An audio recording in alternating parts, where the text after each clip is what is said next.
my name is Maria and I'm the Media and Marketing Coordinator for Scream Theater. SCREAM stands for Students Challenging Realities and Educating Against Myths. SCREAM is a peer educational interactive theater program that educates on topics of interpersonal violence such as sexual assault, dating violence, stalking, and bullying. I'm really excited to introduce our new vlog series. Today is the first vlog, so thank you for joining me. Today I'm going to be talking about an important issue that might not be talked about as much as it should.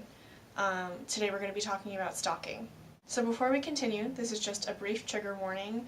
We are going to be talking about stalking and other issues of interpersonal violence, so just be aware of that. January is National Stalking Awareness Month. I think it's been common to use the word stalking in everyday language. I do it myself. I say I stalked her on Facebook. I stalked him on Instagram. Although we use it in everyday language, it's also very important to understand that stalking is a very serious issue. In fact, it's a crime in all 50 states and the District of Columbia. Before we move on, let's just be clear about the working definition of stalking. The National Center for Victims of Crime say that stalking is a course of conduct directed at a specific person that would cause a reasonable person to feel fear. Some examples of stalking are approaching the victim or showing up in places when the victim doesn't want them to be there, making unwanted phone calls or leaving the victim unwanted messages, watching or following the victim from a distance, spying on the victim using technology, and harassing the victim via social media. 7.5 million individuals are stalked each year in the United States. When you think of stalking, what do you picture? Do you picture a stranger following somebody home? Although it is certainly possible to be stalked by strangers, most victims of stalking are stalked by a current or former partner or an acquaintance, so somebody that they know. 61% of female victims and 44% of male victims are stalked by a current or former intimate partner. 25% of female victims and 32% of male victims are stalked by an acquaintance. 89% of women who were murdered who had also been physically assaulted had also been stalked in the past 12 months before their murder. The impact of stalking can be immense. People miss work, are forced to miss school, sometimes have to move houses or apartments. People can feel anxiety, depression, and experience insomnia. The list goes on.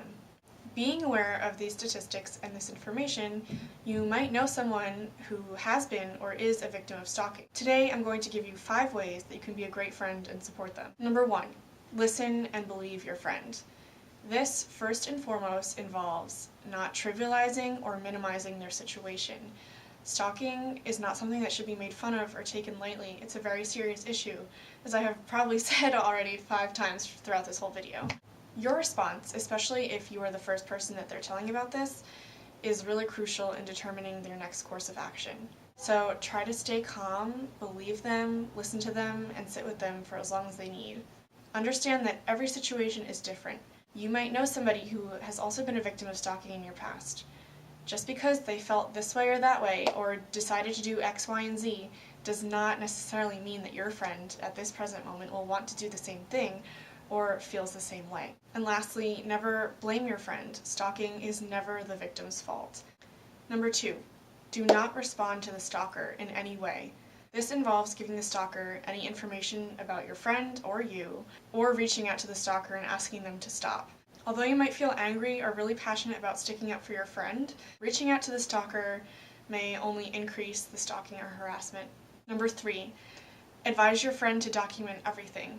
This involves screenshotting phone calls or messages, saving voicemails, saving hard copy letters, writing down details of the stalking, including the date, the time, the location. You can also advise your friend to take pictures of the stalker when your friend is being stalked, if they see them outside their window or following them on their way home. Documenting everything can help with 2 things. First, it can help you and your friend see when the situation has escalated or de-escalated. Secondly, it can also serve as evidence should your friend decide to press charges against the stalker as a crime. Number 4, come up with a safety plan and other methods of making your friend feel as safe as possible. Love is Respect organization defines a safety plan as a personalized, practical plan that can help you avoid dangerous situations and know the best way to react when you're in danger. Maybe this involves having your friend program your phone number on their speed dial or making a list of places that your friend feels safe. Consider having a keyword that you and your friend know about that they can use in a text message or voicemail or email that allows them to ask for help without actually saying the words help. Have your friend write down a list of phone numbers of people that they know that they can count on in an emergency or places that they can go to when they feel unsafe. If you can, offer to accompany your friend to places when they prefer not to be alone. You can also advise your friend to double-check their security and privacy settings on all their social media and online accounts, and ensure that their computer and mobile devices are updated with anti-spyware that can protect their phone from being hacked or monitored. Number 5, offer resource options to your friend. You can pause the video to write down this information or find it in the video description. Thank you so much for tuning into this video today on stalking. I really hope that these 5 tips can help you in the future or help you help somebody in the future. Just because January is National Stalking Awareness Month doesn't mean that we can't talk about this very serious issue the other 11 months of the year. So please stay educated, continue to educate your friends and spread this message. Feel free to share this video and continue to be a positive, active bystander in your community. Thanks so much. Bye.